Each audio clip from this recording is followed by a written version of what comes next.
Welcome to Meet Me in the City, a podcast exploring music through the boroughs of America. Joined as always today by my friends and co-hosts Dan and Shawn. Gentlemen, what's up? Yo. What? Yo, MTV Raps. Can you name the two hosts of Yo MTV Yo. Raps? No. Oh. Dr. Dre, not the Dr. Dre Yeah. like Eminem Dr. Dre, but the other Dr. Dre and Ed Lover. Ooh, Ed Lover. I Ed forgot Lover. Ed Lover. Right? Yeah. Is that right? Mark, can you? Did he wear a That hat? is correct. All right. Nice. And that voice you just heard is our guest today, owner of Resignation. Man, Wow. I can't even get the name right. I've been in there many, many times. Owner of Resignation Records, Mark Nichols. Mark, thanks for joining us on the podcast today. Thanks for inviting me. Yeah. We're glad to have you. Thanks for coming. Mark is also a podcaster and has a podcast called They're Just Records, but we'll get into that in a little bit. And I have not listened to every episode, That's okay. but but most of them I have. So I think the last one I listened to was the Christmas record. Gotcha. that was only like a few weeks ago. I'm just saying that's the last Okay. one I listened And I to. listened to the You said the labels one? The labels one, which I actually loved. Oh, thank you. Yeah. And I'll have to I go actually back and listen to that. is it Sound? Soundway? Found some very cool stuff. I looked Soundway's up that excellent. label after you guys talked. It's a Yeah. UK label, right? Yes, it is. Yeah. Yeah, I wasn't familiar with that one either. And I don't know, maybe I've seen stuff in your store that you have there and didn't realize what it was, but Very likely so. yeah. Cool Okay. stuff. Yeah. It's a real chill like background, just awesome. We're starting this episode very differently, but since we're on this, that particular episode with the labels, you mentioned CTI. Yes. There are two records on that, and I wondered, and I've only seen you once since then, since I listened to it, but didn't get a chance to ask. On CTI, there's I think it's Joe Farrell's Moon Germs. I do not know that one. Oh, you'd know it if you saw it. It's got all these geometric shapes on the front of it and like a big eyeball on Okay. top of it. It's wild looking. Herbie Hancock, Jack DeJohnette, Joe Farrell, I believe. And then the other one off that is a live record, Herbie Hancock live record that if I see that, I buy it every single time because I'm going to give it to somebody. Right. Because it is like a gateway drug to jazz and that label CTI in particular. So He's never given it to me. Me either. That's weird. You must have bought one copy. That's right. He still owns it. yeah, you guys are big jazz heads. Big. Hey, We I are. need a gateway to jazz. Hey, Herbie. That's right. What are you doing there?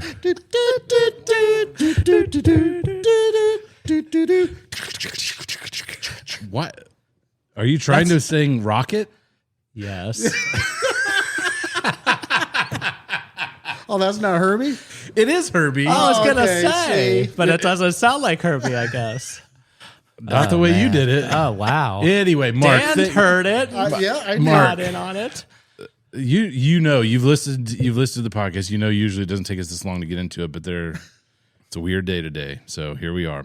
Mark, thanks for joining us. We want to talk about your life in music and how you ended up somewhere in your, man, I don't even like to label where we are in this stage in life, but we're in the middle-aged territory, right? If I'm lucky, yeah. Yeah.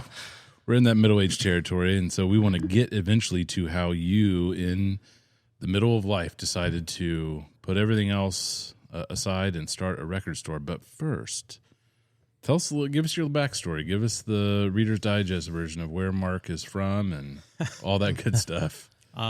Born in the early 70s. Yeah? In southeastern Appalachian, Ohio. Oh, Yeah. man. Almost West Virginia. Okay. I've heard of that place. Yeah. Hearing about it's good enough. Music was, especially popular music, was something that was forbidden pretty early on. Okay. My parents kind of fell into the charismatic movement in the 70s Okay. and joined up with a pretty extreme Pentecostal church Okay. where everything was dictated in terms of, physical lists of you can't watch this TV show. Wow. Anything with the syncopated beat was not allowed. The devil's beat, the beat. The beat. The beat. Interesting. So, as I'm a kid, everyone's into Kiss. Yeah. Kiss, is visually very appealing for children. Yeah. And any popular music, as soon as you tell a kid you can't have it, Absolutely. and everyone else has it, that's what you want. what you lust after, Yes. what you covet. So, Which is I think that's on the list somewhere for them too, to not lust or covet after something. Oh, I was coveting. Oh, they allowed lust. Just not Kiss. Just not Kiss. Lust all you want, kids, but don't listen to Kiss. Yeah. So I was fascinated and interested, and always wanted to hear what I wasn't allowed to hear. Of course. And as you get older, and whether you're with friends or sneaking, going out and listening to the car radio when no one else is watching, just became obsessed with what is this that's so evil I can't have it. And So forbidden. So forbidden. And a lot of it probably should have stayed forbidden at that time. But I Damn just, Bananarama. yeah. Hey, I won't tolerate the Bananarama. I became just obsessed with music in general. Yeah. And as I got older, and either able to sneak things, hide things, buy my own music, again, a little more sophisticated, it just became my thing. Particularly rock and roll. Yeah. Particularly anything that was on I don't remember if you guys ever, or know if you guys ever remember, the Christian broadcasting networks would have the specials late at night on the evils of rock music, which was basically just a shopping list for me. Here was everything, Awesome. Yeah, They and teed you up. It was everything from Huey Lewis, Oh, boy. lyrical Who interpretations. doesn't like Huey Lewis? Jacob's Ladder? That was sinful. Wow. That was all written by Bruce Hornsby, by the way. Jesus, I knew you'd move Bruce Hornsby into this somehow. Hey, don't Just give me the a way little. it is, Mark. Some things will never change. Some things will never change. On this podcast, I will stand for Bruce Hornsby. Anywho, Yeah, so and again, as I got older and we're going to the local shopping mall, it was just record stores. That's, again, there's just walls and walls of things that I'm fascinated by. And, I had jobs as a kid. I'd get my money, I'd buy tapes, take them home, hide them under the bed. And eventually, and that stance with the church softened over time to the point where, again, I'm in high school. I'm not forbidden from having music. Sure. There are certain things I know what to keep on the down low and what's okay. But it just became a lifelong obsession with music in general, record stores in general, as a place of comfort, a place to meet like-minded people. Yeah. Mm-hmm. And it was always my happy place. Anytime we would go on vacation somewhere and there was a different record store, a bigger record store, I loved to drop in and see those if I could. Going off to college, Miami University, Looney T. Birds, and I have a Spin few Out records with the stamp on there. Yeah, I was there literally every day. I don't remember going to classes as much as I remember going to Looney T. Birds. And I really try to keep that in mind now, as you have those kids who come in daily, don't buy anything, but hang out. And remember, there's a reason they're doing this. They just want to be there and absorb. Yeah, either absorb, look, plan the future of your collection. Right. So I've always enjoyed music, physical media, obviously, because that's when we grew up. There was physical media, and I think I can expand later. I think there's something still really special about that. Yep. And I always wanted to me, that was the dream job. I couldn't see why anyone wouldn't want to work in a record store, just like a kid working at a toy store, candy store, whatever. Yeah. Right. Yeah. Real life, I worked a career of many, many years in human resources, largely distribution, business. Got to a point during COVID where I just kind of had enough with it. Yeah. I had money saved, thankfully. Had an opportunity, and I have to be careful because of non-disclosure agreements, but to say, you work for a company long enough, in a position long enough, you want to leave, you get to say, maybe you should pay me to leave. So That's your hope, right? yeah. So worked out, essentially a buffer that basically bought me a year to do what I want. Amazing. Yeah, and I had built up. I'd been, as a hobby for years, whether it was eBay and then eventually Discogs, selling off the excess of my collection online. I had built a collection of several thousand records, and again, it just kind of dawned on me that I'm constantly driving. I live near the Dayton airport, so north of town, about 20 minutes north of town for those who aren't in the area. Yeah. That there was nothing north. That's right. And there's a decent population up north. That feels like driving into Dayton is like driving into Manhattan. So, I live 20 minutes north of Mark. Yeah. And can confirm, yes, there is a significant percentage of the population who thinks that it's crazy to drive all the way down here. Oh, you'll be murdered as soon as you get out of the car. It's like Mad Max down here. Exactly. Yeah. So I've done this a few times in my life where it's, I do not put a lot of business planning or thought or reason into, is this a good idea? Is this going to be foolish financially?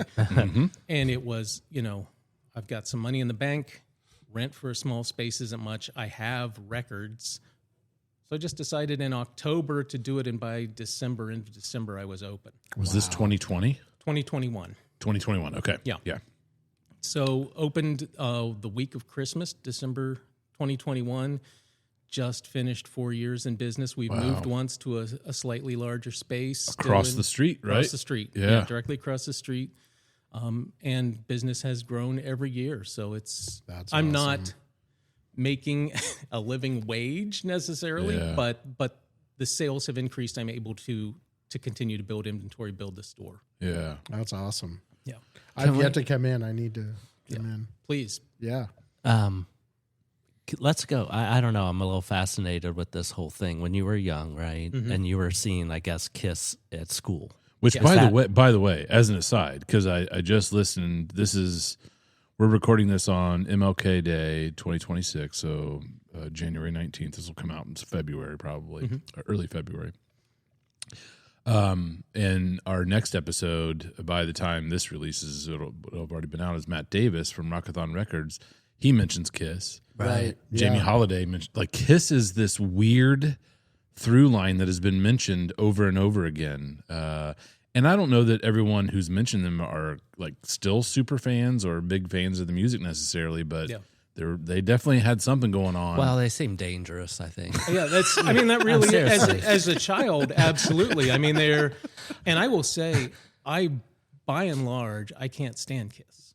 And the only thing worse than Kiss are Kiss record buyers. I've just alienated all of Miami County. Yeah, no doubt. I was going to say. No, but as a kid, I mean, you've got these guys that look like superheroes and villains. Right. Yeah. And it's one of those, it's kind of like Molly Hatchet. Like when you actually play the record, you're like, what the hell? Yeah. This is nothing that matches the artwork. Yeah. But that was enough of a spark to make me I want to know what this is that everyone loves. But it's also like, I remember being in the same thing, right? Back in the day, it's like, what? Sex Pistols. I remember when they came out, right? And I'm like, this is dangerous. I have to listen to this. I have to know what this is about. And it's, what is that, do you think, in us? Did you guys have the same experience? It's Satan. The devil is The devil is the devil made me do it. If the devil's in me, we got to But I mean, it's like this. make some decisions. I grew up in a religious house too, and they weren't that extreme at all. I mean, I could listen to anything I wanted to. But I think it's like Mark said, it's the forbidden, and you need the allure. The allure, allure and of you it. have to figure out what that is for yourself. And when someone's telling you not to do it, Yeah, it just gives What- you more exactly. ammo. Yeah. I'm just a couple years younger than you guys, but like literally just a couple. But for brings me, it up every time. not every time. Pretty much. But it just there is something about the musical discovery at a certain age where if you're too young, like for instance, what I'm about to tee up is like Two Life Crew and Public Enemy. Like I had no business as a 12-year-old listening to Two Life Crew, Me So Horny. Right. But did I want to listen to it? Oh yeah, Because I you wanted to listen horny. to it.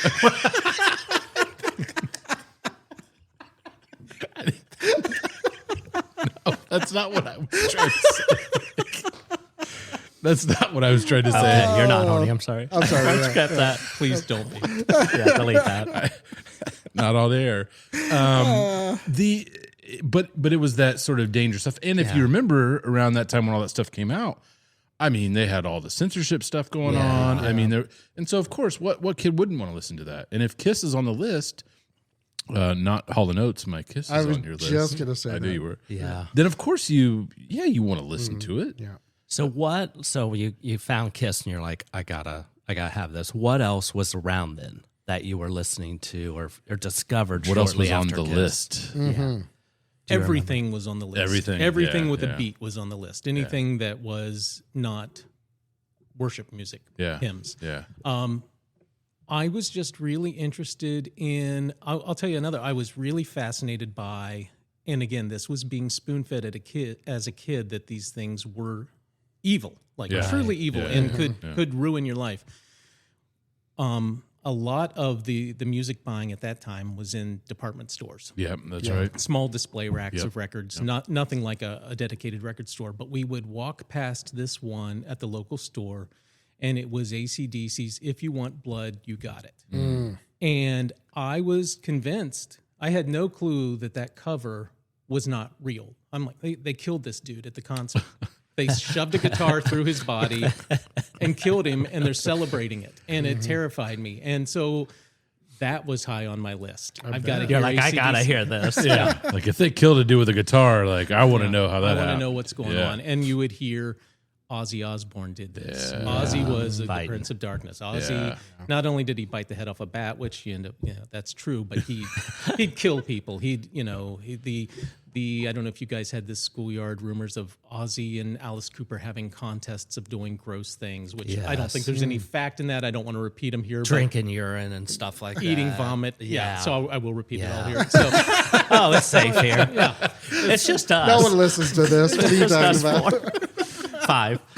so it was just, the fantastic. And there was no internet to fact check anything. no. I just believed every kid. Yeah. But what was I really listening to? It wasn't anything that was remarkable. It was whatever, again, was playing on pop radio. I remember, Queen's The Game is one of the tapes I remember. I don't know how I got it. I know, I think it came out in 1978. I certainly didn't go to a store and buy it, but not their best record, but I loved it. I loved every song on it. So I was into Huey Lewis. Again, he's evil somehow. I liked, Eric Huey Clapton. Lewis. Yeah. Come on, man. Of all people, like Eric Clapton, yeah. Yeah, really just whatever whatever's popular. pop was available, I was into probably until about, high school. Yeah. Yeah. And high school is when you said you started making money and you could make those choices. Making on your money, own. had my own vehicle, could spend time in the record store and find different things. Sure. And also make a relationship again with a clerk who got to know you and could recommend things, and that was invaluable. Yes, absolutely. Yeah. So when did you start? Where were you? Still in Southern Ohio at that point in high Yes. school? Yeah. Okay. And was the clerk cool? I mean, did they? In my mind, yeah. It's kind of tragic to me. I can't remember any of these guys' names. They were all men. I can picture their faces, bright as day, and I hope they're all alive and well and still doing, because it meant a lot. And maybe they had no idea it meant a lot, but to go in there and there's a kind of a safe, friendly face that can introduce you to something you had no idea existed. Oh, yeah. Yeah. We've talked a little bit, it's come up several times actually, that a lot of people, as they're growing up, they have an older sibling or a cousin or something. It sounds like you didn't have that. So like were the record clerks sort of your pseudo older influence that said, hey kid, try this out, or you might like this kind of thing? Do you see them in that role? See them in that role. There were also, friends that had those older siblings or cousins. Yep. Now, again, the friends would also have the music I would be interested in, but I, again, remember sneaking into my buddy's older brother's room, and there's Def Leppard on through the night, laying on his dresser, and I'm like, what's Def Leppard? Oh, man. It's so loud it would make a leopard deaf. You're literal. What? Wow. I gotta hear that. This is going to be good, kids. Crank it to 11. Okay, so you get to, let's talk about, because I'm interested in, you're a current record store owner. being in college and going to Looney T-Birds. Looney T-Birds and Spin Out there were 2 shops at the time in Oxford. Yeah. Did they have good turnover as far as stuff coming in? Because Oxford, Ohio is not a huge place, and it's not really even close to, I mean, you got to drive 45 minutes to get to a major city. You're almost an hour into Cincinnati. Yeah, and same to Dayton. So it's not like you got people running by there to drop off a stack of records, like maybe at your shop or any of the shops in the Dayton corridor. Was there turnover? Like, could you discover new stuff that came in? Definitely. They did a really good job of stocking. At the time it was just the alt 90s boom. I was there from 93 to 96. Okay. So that very right rich in the period middle of of it. music Yeah, was happening. That's where I discovered Brainiac. That's where I found a lot of the sub pop stuff. And I was buying largely on CD at the time. Sure. They did have a huge vinyl room. Oh man. Which, again, if I had the time machine, I could walk right back in there and pick up these records, because it did not turn over near as well. And that's actually the first time, aside from, being a younger person buying at garage sales and things, that I really got back into vinyl because it was so cheap at the time. Yeah. Paying $1 or $2 a record, no matter what it is. Yeah, I think I got my first 15 Dylan records at a garage sale for $1 a piece. Exactly. Wow. I'm lucky that I accidentally, I don't think I've told this story on the podcast, but I had ordered from eBay a Pedro the Lion CD. This was 2005, 2004, maybe something like that, 4 or 5. And instead of sending me the CD, they accidentally sent me the record.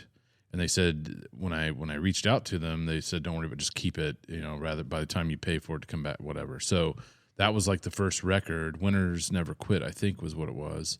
And then just shortly thereafter, I just started collecting. And so I was lucky to get into it sort of before things started to scale up. Right. 2010, maybe 2015, somewhere in there. I think right about then, as a matter of fact, and again, go off on a little tangent here. Sure, please. I was going to a lot of metal shows at that time around 2010, 2011. Okay. And at that time, driving to Columbus, because that's kind of where the scene was. There were some local bands I liked to watch. The Al Rosa Villa had incredible shows all the time. But I noticed as I was hanging around merch tables, kids starting to ask the bands, do you have vinyl? Do you have vinyl? I started a label at that time to put out some of these bands. It was an abysmal financial disaster. But that's when it kind of sparked to me, 2012. Yeah, vinyl. There's a desire here for it's it. It's a thing again, maybe. Yeah, you've told that story on your podcast, I believe, maybe just recently. Mm-hmm. There was that period though leading up to then where you could still go to garage sales and people weren't really actively looking for records. Right. There were some bands that had started to release them, and really it never truly went away completely. Right. There were, the Dylans and the Springsteens of the world and the punk bands and probably some of the hardcore metal bands were still releasing stuff, but it was a fraction of what it was leading up to the end of the 80s and then what it probably is now. I don't even know. I think we're probably delusional with how many records are getting created, but maybe you know more about the volume of stuff that's being pressed compared to, say, I don't know, 1983 or something I'm like that. sure the runs are generally larger for anything on any noteworthy label. Uh-huh. A lot of these things in the late 90s to early 2000s were probably very small. Yeah. If they were pressed in the U.S. at all, a lot were still happening in Europe. But, I would imagine in terms of titles, whether it's reissues or new releases, there's probably 400 or 500 a week still coming out. Currently, on vinyl, yes. 2026. Yeah. 400 to 500 releases? A week. A week. And that's probably a variety of new releases, reissues, variants. Yeah. Wow, that's fascinating. Go back to Oxford. Mm-hmm. Since we've spent a lot of time on the podcast talking about Dayton. and I know that you love Brainiac. Yes. You're, I mean, how'd you even decide to pick up did you pick up a 7-inch? It was a CD? 7-inch. Was it a 7-inch? It was Okay. the 7-inch of Brainiac International, Go Freaks Go. Great cut. Yeah, and Looney T-Birds, as you walked in the shop, again, I can picture it clear as day. To your left as you walked in, they had a little wire rack of 7 inches, and it was just whatever was kind of new at the time. Yeah. And again, I'm a kid. It's not expensive. Yeah. This looks cool. Hey, Kim Deal had something to do with it. Yeah. I'll check it out. And immediately, as soon as I heard that A-side, went back and went for Smack Bunny Baby and Bonsai Superstar, which probably ran $13-14 max at the time. I mean, and just fell in love with them. And kind of the tragedy for me is I could have seen them. But Oxford feels like another world away from Cincinnati. They played in Oxford. They played in Oxford while I was there. Just didn't know. No internet, unless you caught a poster or someone told you. I never did see them live until recently. Not while Tim was alive. Yeah. Okay. Well, I just wondered because, Oxford's sort of adjacent to Dayton, and Brainiac was on sort of like a rocket ship kind of trajectory, but I just wondered what it was like outside of Dayton. I don't know if it felt more like a hotbed right here, or if that was close enough to where they're getting some residual stuff. Because did Brainiac play Oxford? That's what he just said. Played at least that's all right. one show at a. The owner of Spin Out had I think like a house/venue called the Honeycomb Hideout. I believe they played there. They played one of the fall fests that the university put on. Oh wow. Interesting. And I think that was probably 1995 or so. I missed it. Didn't know until 20 years later. Can you imagine like a I can't imagine them playing on a Here's campus. Brainiac. Yeah, but no, Hold on to your wig. other people were not talking about Brainiac. I mean, Okay. huge at Miami at the time were things like Blues Traveler. Okay. And Hootie and the Blowfish and Nirvana, anything that was mainstream college rock. Yeah. These things. I mean, thank God they carried it. It was gettable. But I didn't hear other people talking about or listening to Brainiac. Up to go ahead, Shawn. Yeah. No, Did you? So when you bought that and saw that, listened to it, blew your mind. Did you think, is there other bands from Dayton, or is this? Is this a one-off, or did you even think there was? You mentioned a scene? Kim Deal, so did you know that's? It's funny because at the time, I would buy these books, like the Spin Guide to Alternative Music, or the Penguin Guides, whatever. Yeah. Because again, no internet. Yeah, I want right. to find this music, check these things out. One of those was disastrously wrong, in my opinion, in claiming the Pixies were from Dayton. And so in my head, for whatever period of time, I thought the Pixies were a Dayton band. 25% of them were. Right, exactly. So basically, But that was how they were identified in one of these books. But no, That's kind of how North Carolina takes credit for Flight. They just had a beach, and they're like, "Oh yeah, we're first in Flight." I always associated Dayton with metal.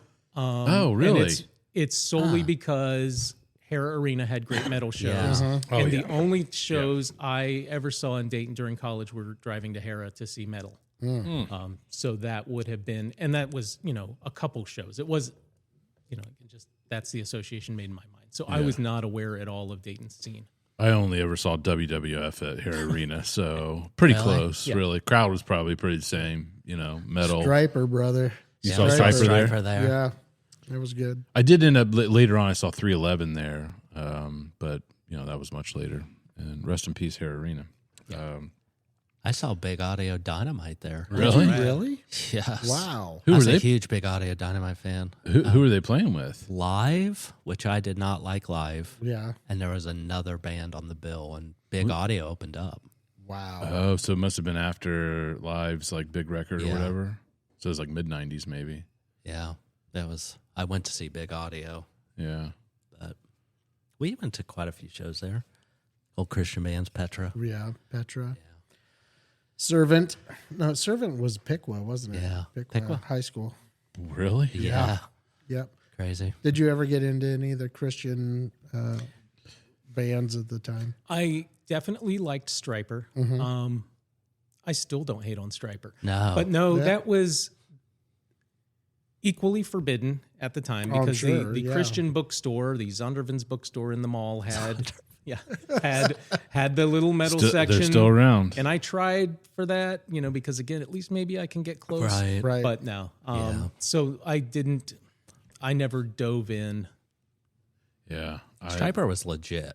Stryper was they legit. could play, Play, he can sing. big time. Good Shot music. at the Devil. Yeah. Is that them or is that Yeah, Motley that's Crue? them. What's the Motley- Motley No, Crue? Shout Motley at the Crue is Devil Shout is at the the crew. Devil. Yeah. Motley- Stryper's to hell with the devil. That's right. Hell with the devil. Exactly. I can't hit those notes. But Those yes. high notes. What was the dude's name that was a singer? Wasn't he famous Matthew too? Sweet. Matthew Sweet, yeah. No, Not Michael Matthew Sweet. Michael Sweet. Michael Sweet. Yeah. Matthew Sweet. Matthew Totally Sweet different. with Stryper would be awesome. I don't know if I'd like that because I like Power Matthew pop Sweet metal. a lot. Yeah, power Oh pop my metal. gosh.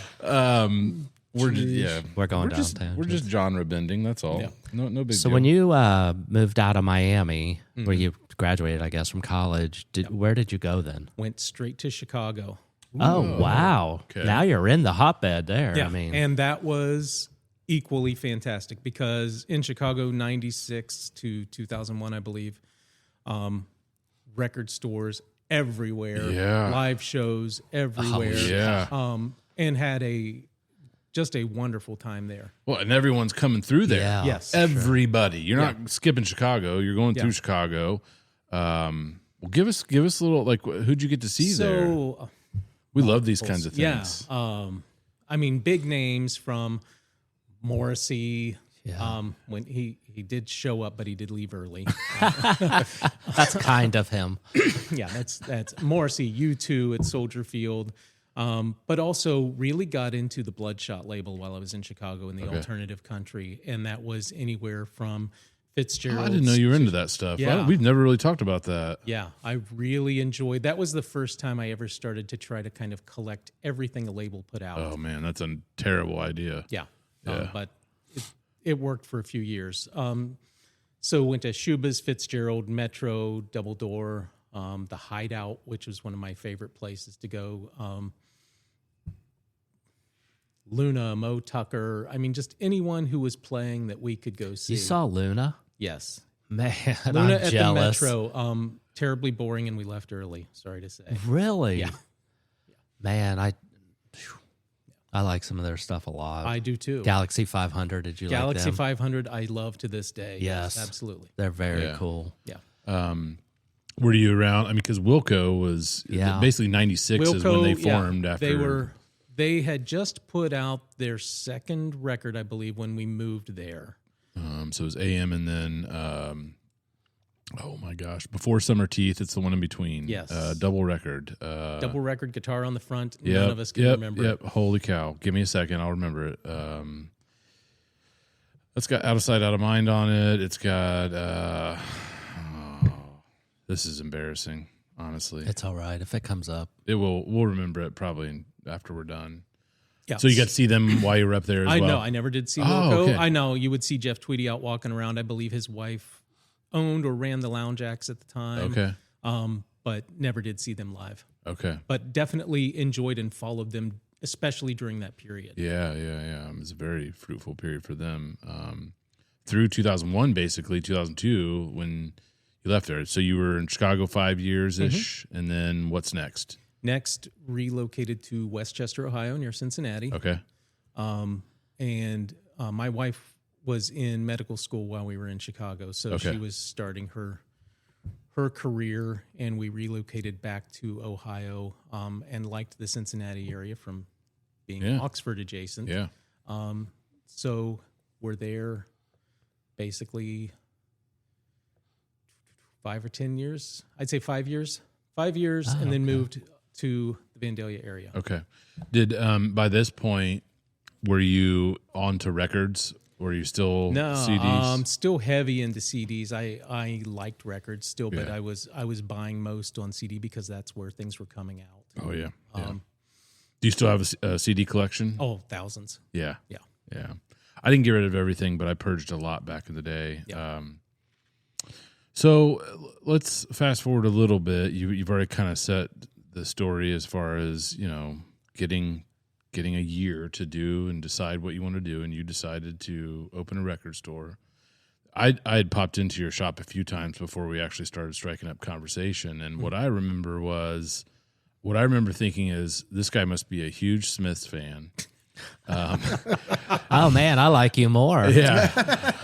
There was like 2 or 3 bands that I walked in. I was like, this guy just put his collection on the floor. Yep. And Literally. yeah. So there was a ton of Smiths. I'm trying to remember now, because the first Cure, maybe?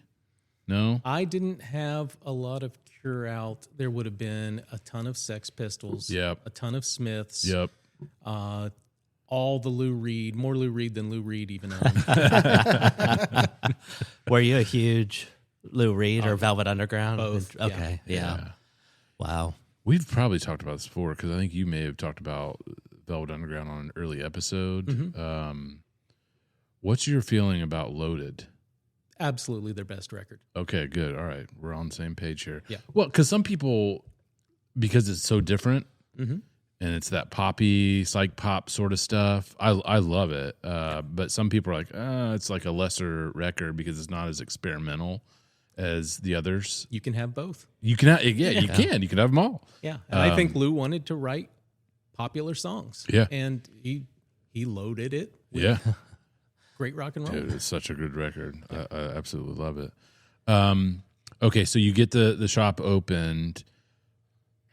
Remember back to those first few days, I guess, so in late 2021, early 2022. What was one of the things early on that surprised you after opening up the shop? Whether it's like records that people were interested in or not interested in, or... Yeah, I had a definite delusion, or just was misguided in thinking that the folks buying records would be into newer, contemporary, more alternative sounds. Think of, some of the coal mine releases, things that are, again, not necessarily far alternative, but we're going to want to hear Andrew Gabbard. We're going to want to hear this and that. No, they just wanted classic rock. Yeah. Used classic rock cheap. Now, as you've talked with other, because I'm sure you guys network, record shops do. Is that the sense you get from everybody else as well? Is that classic rock is just the thing that butters everybody's bread? I think it depends on where you are geographically. Yeah. I think it depends just on the age and character of your store. I mean, obviously, Blind Rage has made a go of it, focusing on hardcore punk rock. Sure. Yeah. Sure. And that's where people would go for that and what they would expect. And I've definitely adjusted and come to terms with it. I mean, that's what pays the rent and helps me to buy the things that I'm interested in. But if you've been in, you'll find, I have the complete available works of Fela. Fela Kuti. Yeah, that no one buys. But I've got it. Because occasionally that one dude comes in who is amazed. Yes. Yeah. But in the meantime, used copies of Yellow Brick Road and Led Zeppelin 4. Or just moving. Yeah. And Fleetwood Mac Rumors. Fleetwood Mac Rumors all day, every day. All day, man. It's like they can't press enough of that record. No. It's nuts. I love it, but Yeah. man, it feels like everybody should have like 3 copies by now. With That as many, and Dark Side of the Moon, yeah. yeah, that are out there. So how do you learn, distributors? How do you learn to bring in new stock? I mean, what was the learning curve for you when you opened the shop? It was, when I opened the shop, and I don't know what your experiences were working or purchasing during the pandemic, but the supply chain issues were horrendous. Yeah. So it was really hard at the time to even procure the things that anyone would take for granted now. So if I want a copy of Abbey Road, if I want a copy of Rumors, it's not guaranteed to be available because it's not coming from the plant wherever. Right. I imagined, because I jump into these things without learning anything. Now, again, I got a lot of help, particularly from Gwen at Blind Rage, getting started, saying, this distributor offers this. This one offers this. This one offers this. I learned very quickly you don't just use one distributor, you use 5 or 6. Some have, the very mainstream things. Some have very focused and specialized. They all have different prices. They all have different minimums. Learning to source, it was literally just listening to people. What do they ask for repeatedly?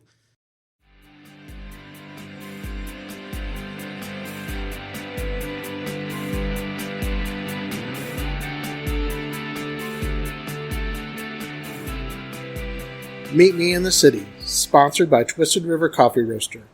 Twisted River offers an unpretentious approach to specialty coffee. Visit twistedrivercoffee.com and use promo code INTHECITY at checkout to receive a one-time discount of 10% off your entire order.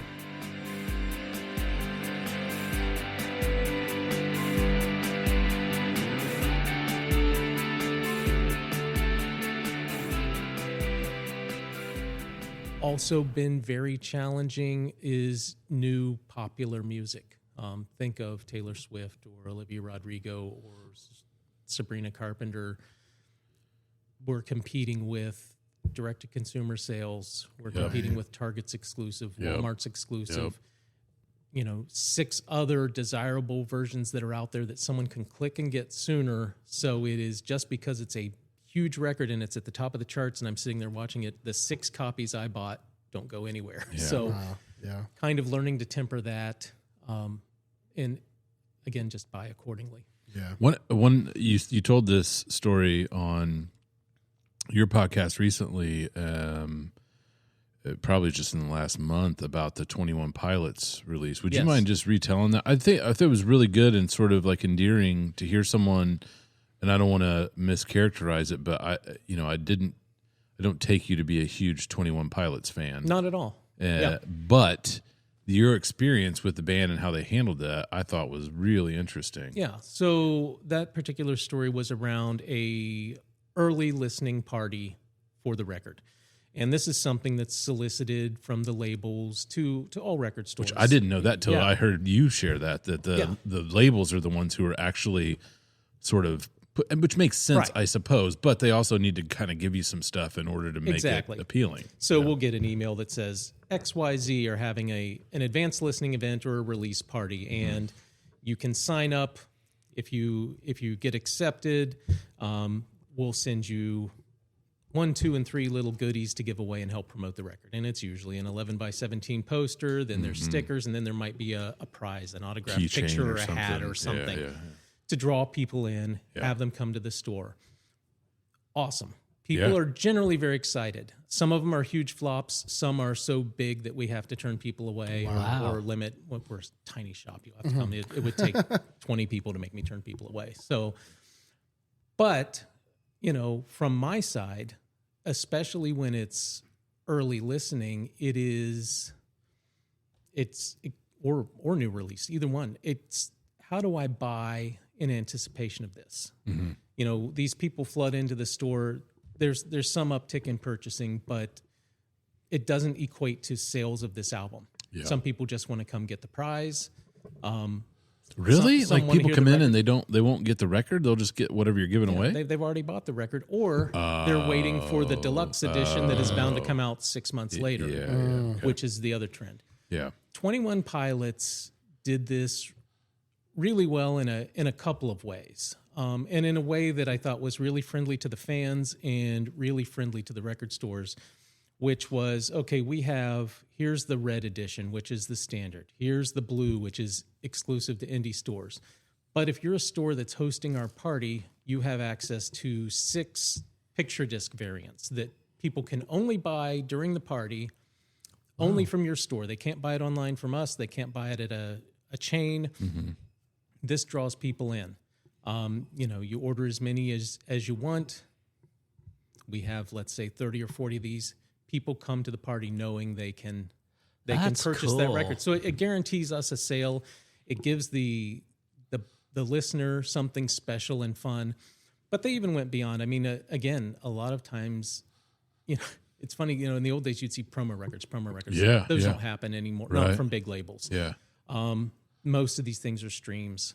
But they, in addition to just a stream, they kind of narrated the stream. They introduced it. They, in between the songs, they would have comments on this song, that song. From the band. From the band. So Yeah. it felt like they were in the room, like they were on a speakerphone talking about the record. And the fans were in tears. I mean, they just absolutely loved it. And me, who I'd heard some of the singles, I didn't care one way or the other. I still felt really moved by the fact that they cared enough about everyone who was in the room to go take the time to do this. That they could have handed off to the label and said, For 100%. take care of it. Yep. So that even, sorry, not to cut you off, but even to think about the independent record stores, and that aspect of it, where they know that the majority of their sales are going to come through big box stores Or streams. or streams. Yeah. But to think of you guys, I think that's great. Yeah, that's amazing. And it garnered instant loyalty from me. Yeah. So I've always stocked them. Well, now I'm sure as hell going to make sure I've got all their back catalog in stock. Right. And the next record, I'm going to be all over it. Sure. So I was really thrilled with that. It made it feel worth the time and just, again, showed a band that actually cares about the local fans' experience. And the whole amazing. process, it's for the fans. It's also for the shop owners, Right. who, the margins aren't super great on a record compared to other products. So the fact Generally that around they're- 20-25% max. yeah.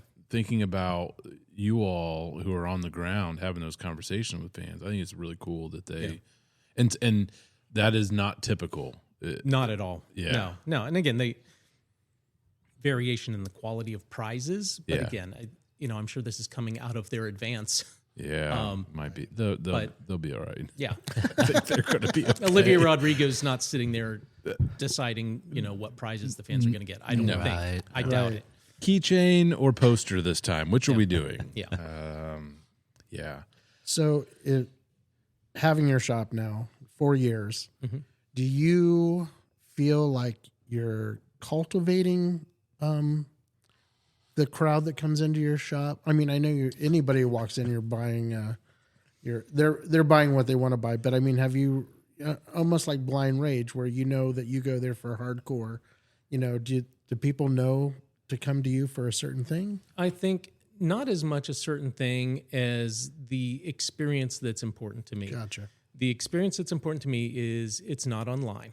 I could make much more money if I'd listed all on Discogs today. And a lot of stores do this hybrid, and I don't fault anyone for this at all because this is what you have to do to survive. sure. I'm blessed to have a spouse who has good wages, good insurance. Yeah, I don't yeah. have have to sleep on the floor of the shop.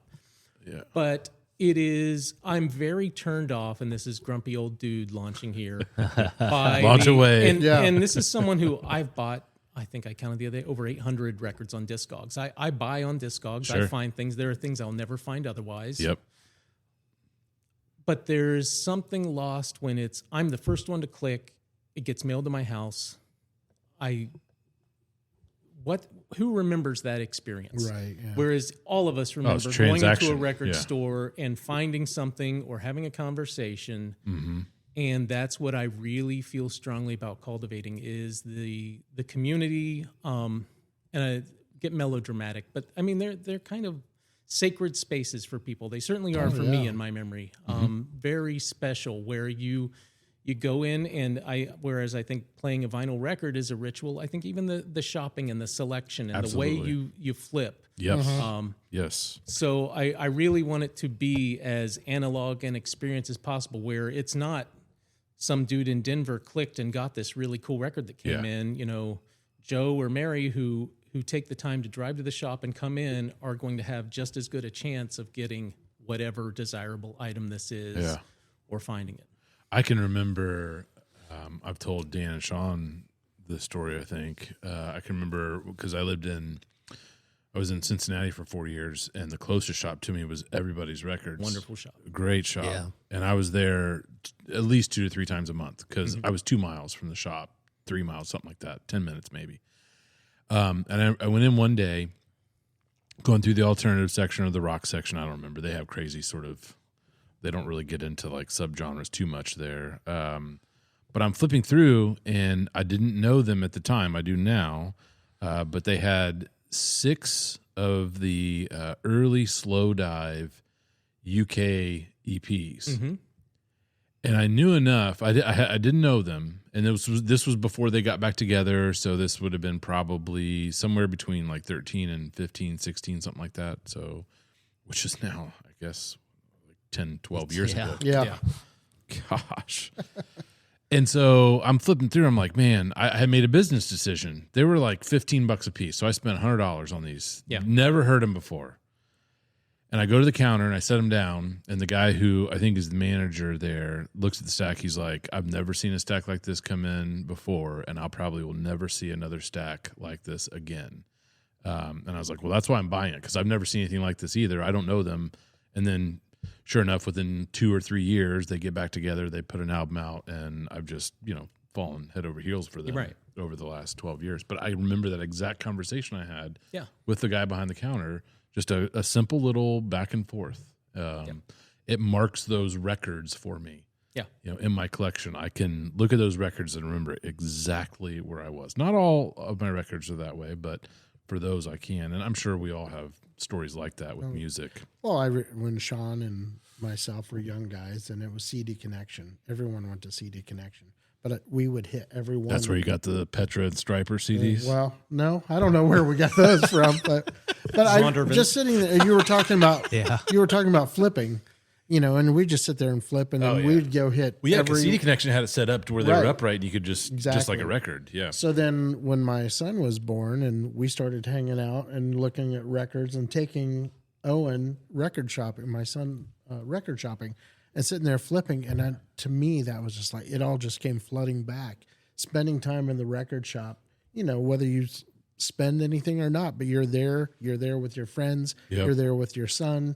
To me, that you talked about a safe place. Yep. That's what a record shop is to me. You know? And, I would have imagined 4 years ago, and people, when they come in, this is what they'll say is, must be great. You get to sit and listen to music all day. Well, yeah, that is great. Yes. Mm-hmm. But it's sincerely, and I'm not being cheesy here. It's so much better are the conversations. Yeah. Mm-hmm. When someone's flipping and you hear that, Dude. getting excited for other people, even if it's not something I've ever even heard of. Being there to be part of that experience is the best part. And awesome. I think I don't know about you guys, that's kind of why I decided, let's do the podcast. Yeah. Because at least we can keep talking about it. Yeah. Because that's the pleasure for me is the discussion in the community. Yeah. Well, that's for us, the podcast is these stories and hearing where, people are coming from and living vicariously through them from where, what they're doing and where they're at. That, to me, that's what the podcast is all about,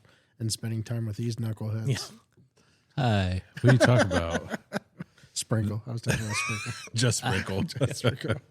So, and my store was Dingleberry's, Okay. which was near my house. And Yeah. you're right. It's like a safe place, right? Yeah. You can go in and say, do you have this new Order album? No. Well, can you order it for me? I didn't know about, there wasn't online. So he would order it. Shawn is old, ladies and I gentlemen. am.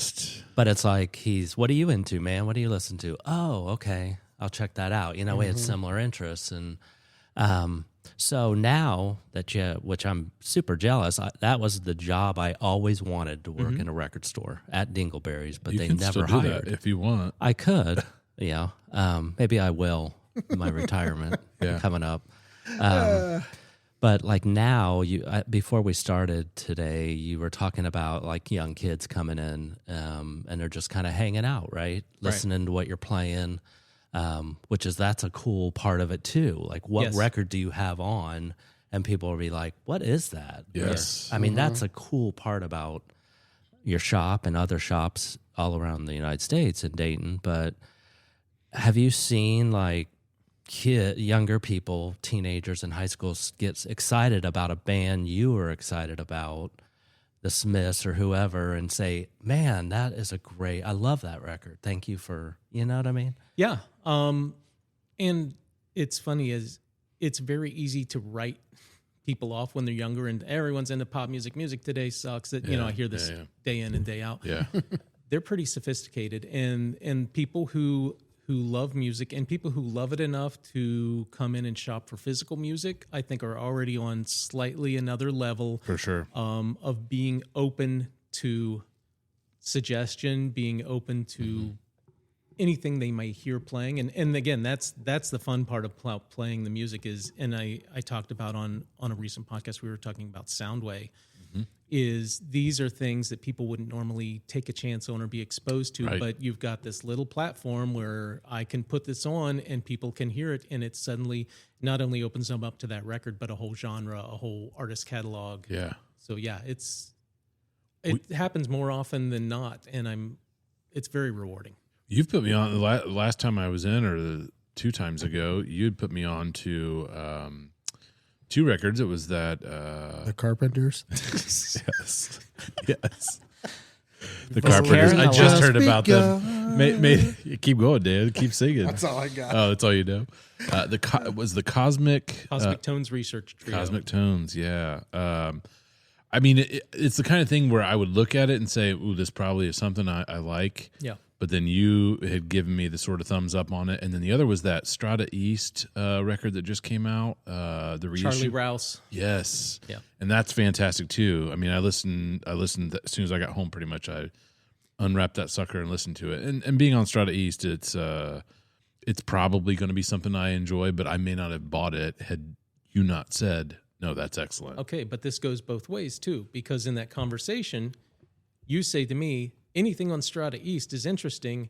I immediately go and I've ordered, 8 more Strata East titles that came in last week. So, I gotta come back. it feeds back, and it's not me sitting thinking I'm going to sell Will 8 more records, but it's but you might Probably will. yeah. someone I trust has recommended this, and I love it because I wouldn't have thought to order these other guys. Yeah, yeah. Well, and hopefully they sell, or If they don't, Or will who buy cares? them. yeah, right. We'll buy them. Yeah. I'll have to come back around and get them. I haven't been in since you got those in, so I need to come back. So I guess kind of back to my question, do you see I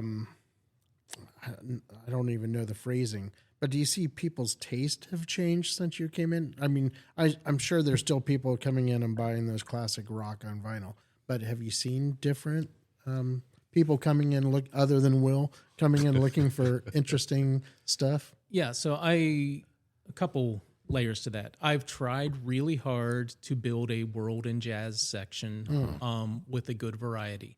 And knowing full well these are not going to be big sellers. These are, in terms of genre rankings, the bottom half.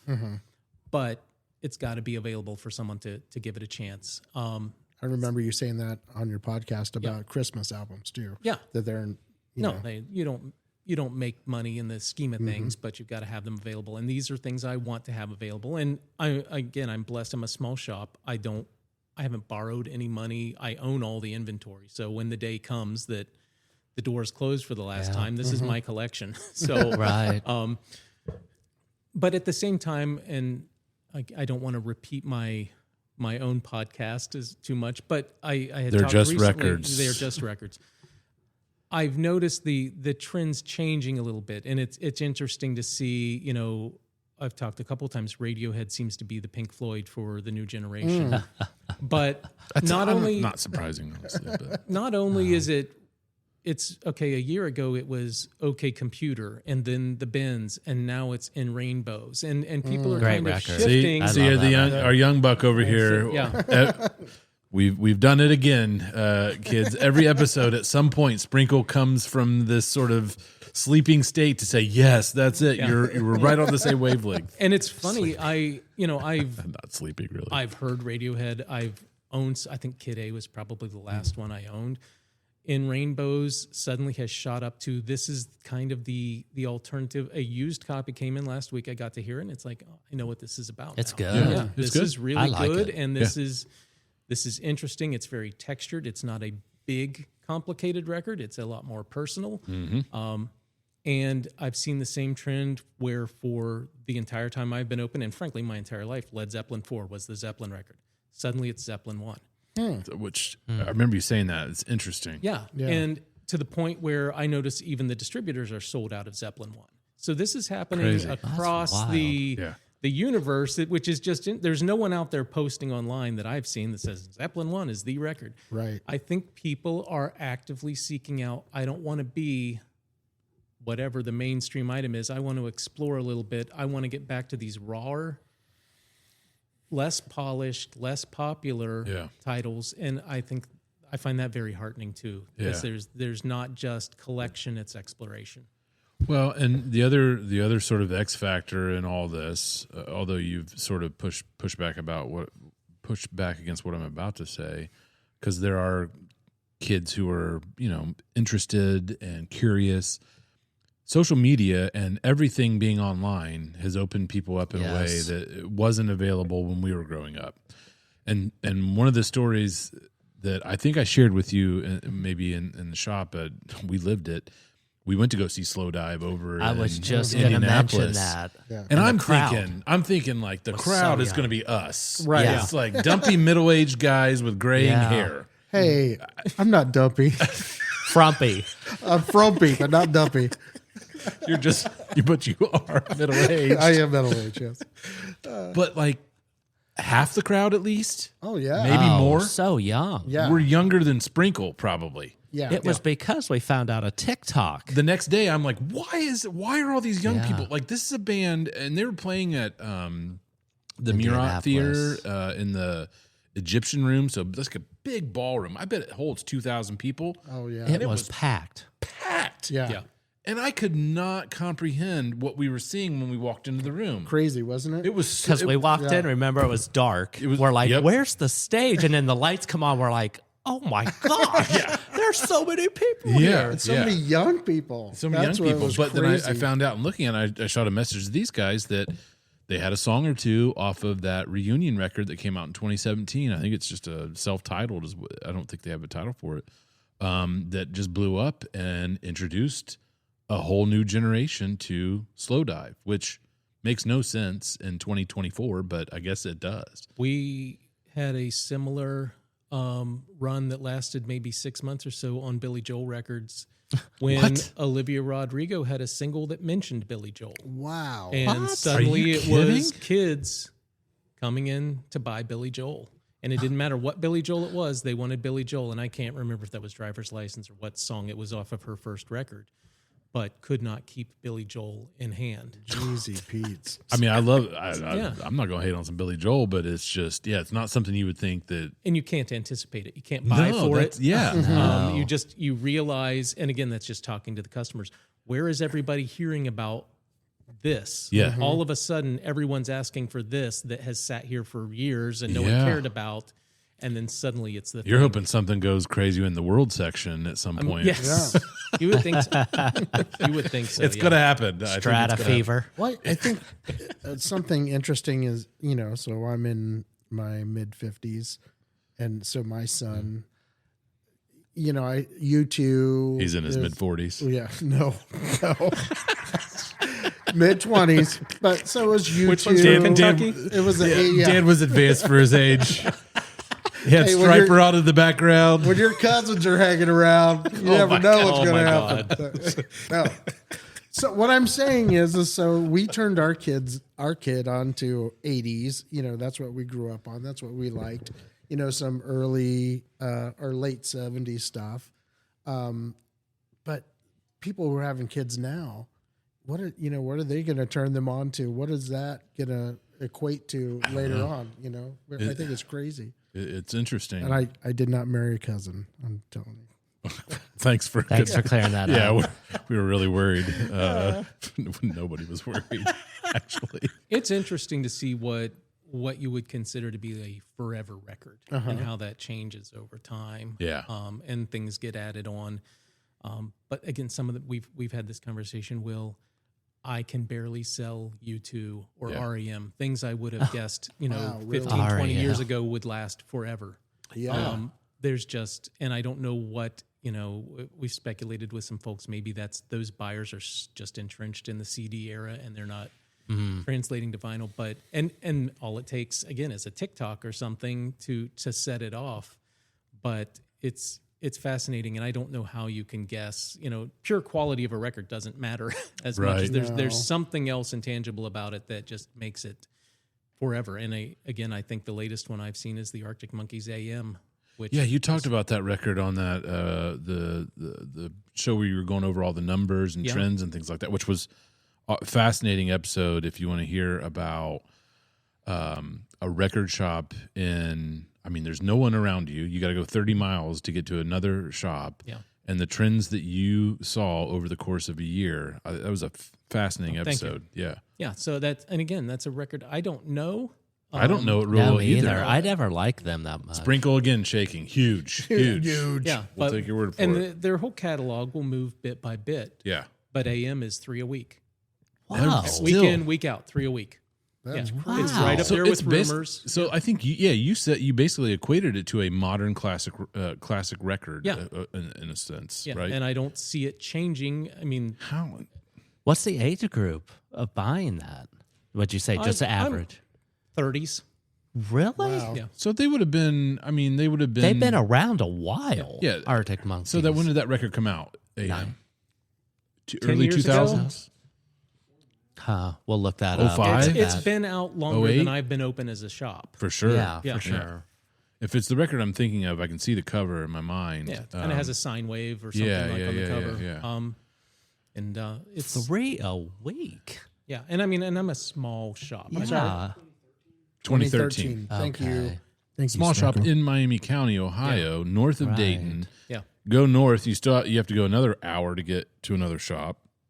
Lima. There's nothing, Lima, and there's nothing east or west. Yeah, So you're almost on an island yeah. where you are, and so to sell the Arctic Monkeys AM 3 records a week is nuts to Yeah. me.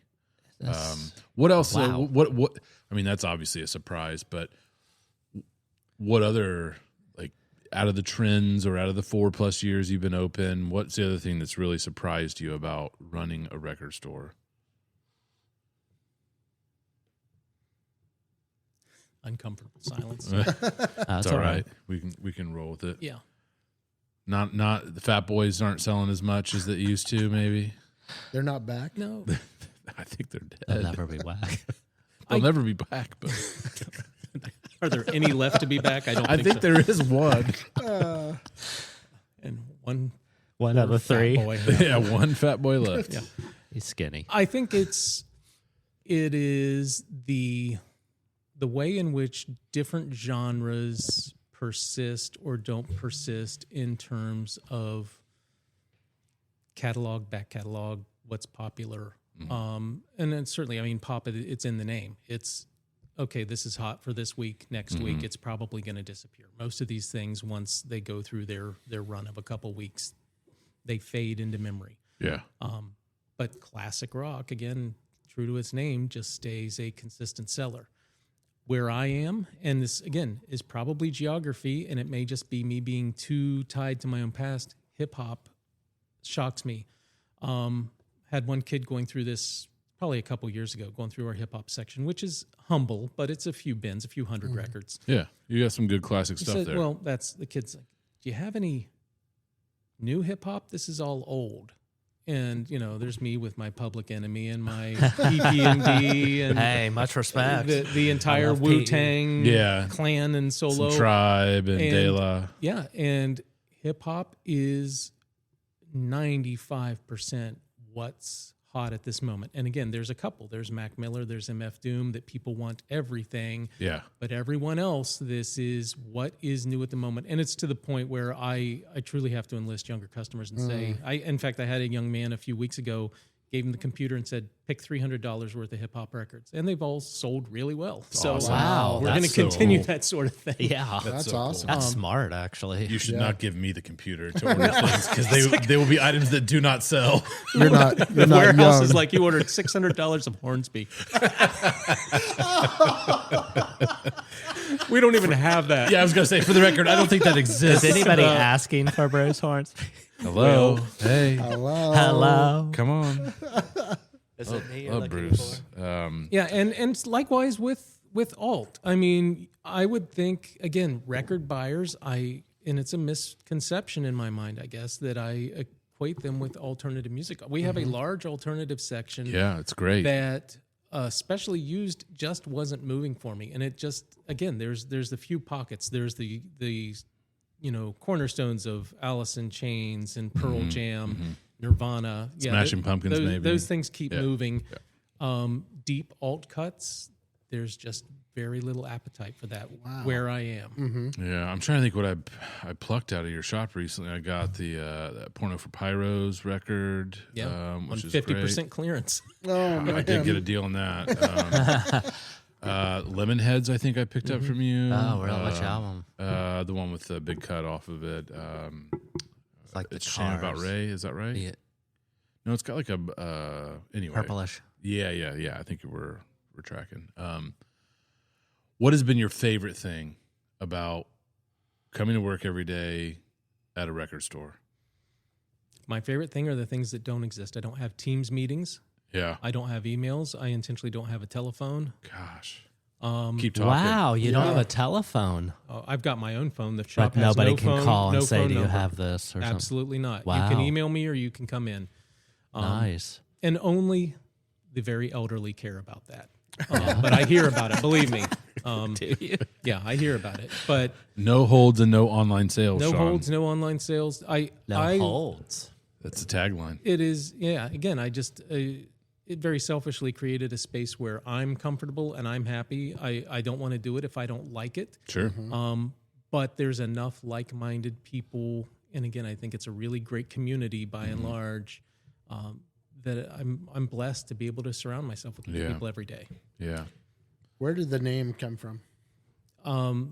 Literally sitting in my basement office on Teams, on phone calls, on email, and I kind of looked at my records. I'd made the decision I'm going to try this record store thing, and again, this was about October, and aiming for I'm going to be done with this job before the end of the year. And I'm thinking, what do you call it? And then at that point, I didn't know exactly where I'd be located, but I just kind of put myself in that mindset. Okay, where am I right now? I'm in a basement. So then I thought Subterranean Records. Well, what if you don't, you kind of need a basement shop for that. Right, yeah. And I thought, well, I'm ready to resign. And that just kind of popped right there. Nice. Resignation Records lives. That's great. That's awesome. The podcast, let's talk about that for just a couple minutes here before we get you out of here. They're Just Records. I think, you had shared with me, or maybe probably on the podcast, that it was a product of you have time and you have space. Yeah. Yeah. It was, again, a way to just do more of what I like, which is talking about these things. Yeah. It's insanely freeing, and you guys may have experienced the same thing. It costs next to nothing to do once you've done a minimal outlay for equipment. Yeah. And I'm glad people listen. I'm actually kind of shocked people listen. But We're shocked that but I've people got, listen to us. Not to you. Yeah, but not to you. listen to Us. Yeah. Gosh, Sorry. Dan. I We're was just gesturing towards myself. We're just not- going to crash land this podcast, this episode. We're shocked people listen to your podcast too. Thanks, Dan. Jeez. Sprinkle, can you cut his mic off, okay? I didn't mean it like that. No, but it's I sincerely don't care. And it's not dismissing anybody, but it's very nice to be able to do something in which you've got nothing to lose, and you can just do it for the fun of doing it, and the love of doing it. So, and again, after you guys, I know we talked about it early on in the genesis of things, but I think I'm the last person in the world to have a podcast. Yeah. Everyone else has done it at this point. Right, yeah. But it's fun. It's fun to think about things. What are we going to talk about Yeah. next? Yeah. And again, just keeps you discussing records, which I just love. Yeah, and I think you're the first shop owner that we've had on. Yes, Yeah, you are. yeah. There's a couple that we've reached out to. We're hoping the guys down at Coal Mine will talk to us at some point here. But one of the things that we've tried to do over the year or so we've been around is not just focus on bands, and not just focus on bands from Dayton, although that has been sort of our bread and butter. But we want to hear, we talked to you, we've talked to Juliet Fromhold, who's the music director at YSO, and I know you do sort of a fundraiser for them, or have in the past, right? Yeah, and that actually tied almost directly into your episode. So, Okay. listening to Juliet and learning about Novaphonic, Yeah. I got really into Novaphonic immediately after. Yeah. And yeah, that same. then just happened to coincide with the funding cut. So Yeah. it made it very easy for me to decide, hey, this is something I can do. So we do 10% of gross sales from the first Saturday of every month go directly to WYSO. Nice. Yeah. That's amazing. Yeah. Awesome. Yeah. So we've enjoyed just talking with folks who are in and around music. Sound engineer Scott Crane. Sound engineers, Yeah. promoters. I mean, about everything you can think of, and you hear the same thing over and over. There's a passion for music behind it, whether or not you're out front playing. We didn't ask the question though. Do you ever play any music?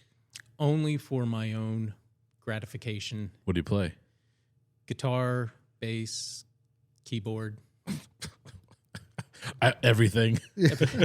Trumpet, actually. Oh, wow. in my youth. Nice. Yeah, no, so I had piano lessons as a kid. Okay. Was in school band with trumpet. Yeah.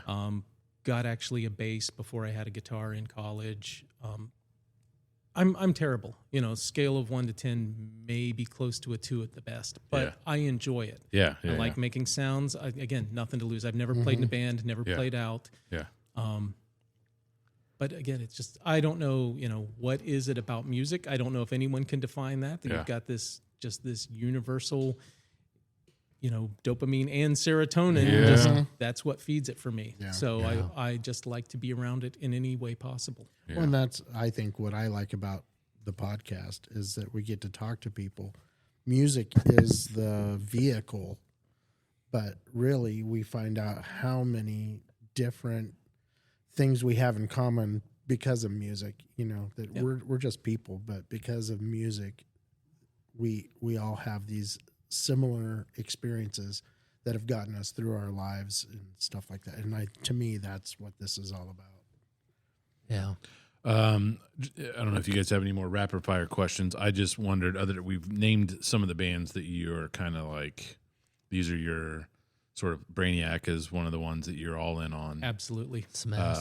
Smiths. I mean, I enjoy the Smiths. I think you're probably overstating my fandom a little bit. I'm unashamed to say I enjoy Morrissey for all of his yeah, grumpy do and too. difficult ways. Yeah. But musically, I absolutely love his sure. records. I talk about I am contractually obligated to mention Love and Rockets on every Yes. podcast. Hey, there you go. That was kind of my first. This is my band sort of thing. Yeah. I need to spend more time with them. Phew, they're good. Yeah. I think you guys have pretty similar musical Yeah. tastes. Yeah. I love Love and Rockets. Yes. And you mentioned in your last episode, which I was jealous. I was like, that's a great subject, labels. Because I have my number one, 4AD. Yeah.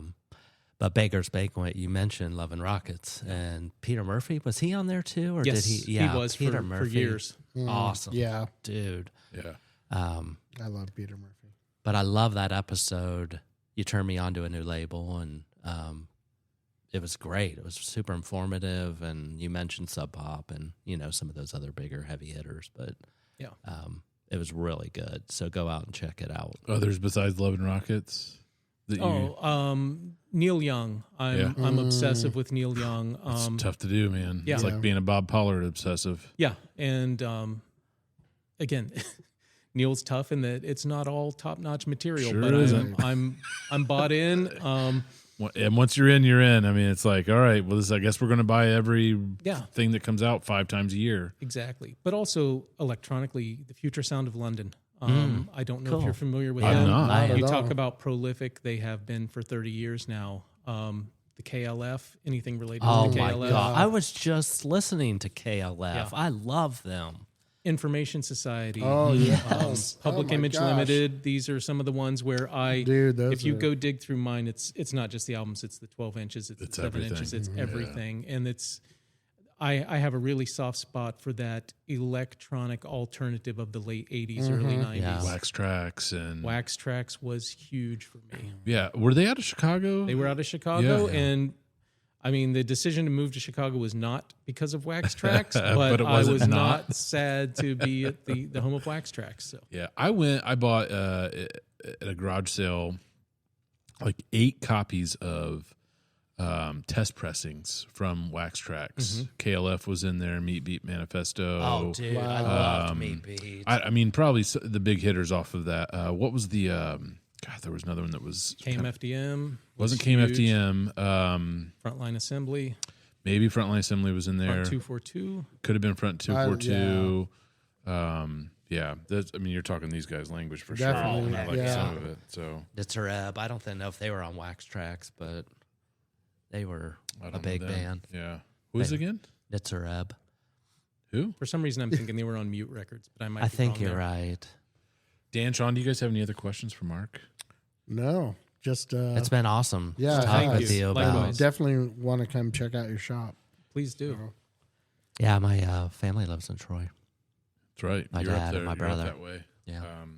I mean, you've become, for me, like first, I'll make this confession on air. I don't think I've shared this with you in the shop, but first few times I came in the shop, I didn't buy anything. I remember. That's awesome. You put up a picture of him.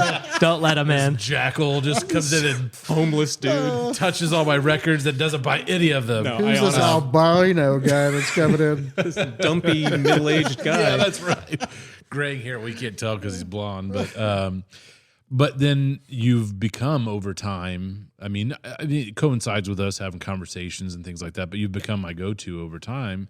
It's very nice that I, have a shop now in between myself and Dayton, which is the next one down. And so if I'm looking for something, I'm just going to come in. I mean, we were at Dan, Mark, and I were all at the Battle of the Bands last week, and I'd asked you about a De La Soul record coming out, and we talked about when that's coming out. And so I'm Supposed to be out Friday. Well, that's Hasn't populated yet at the distro, but Okay. that's a whole Wow. other story. But yeah, All right. Well, Shawn, any other last minute questions, thoughts, comments, concerns? No. That's awesome. Thank you so much. Yeah, this was find Mark great. online. Find him on social media, Facebook. Facebook not as much anymore. I'm not real popular there lately. We won't have to get into that, but Yeah. Instagram for sure. Yeah, Instagram for sure. And you got to go into the shop if you want to buy from Mark. Absolutely. There you And, go. I love that aspect of it. No holds, no online sales. Absolutely not. And there's another little tagline in there too. I'll let you say it. I'll say quit not having cool music. That's it. Nice. Right. So, Mark, we thank you for your time. Check out his podcast. They're Just Records, because that's what they are. They are Just Records, and they're a ton of fun to talk about. Thank you, Mark. Thank you. Thanks, Mark. man. Yep. Take care.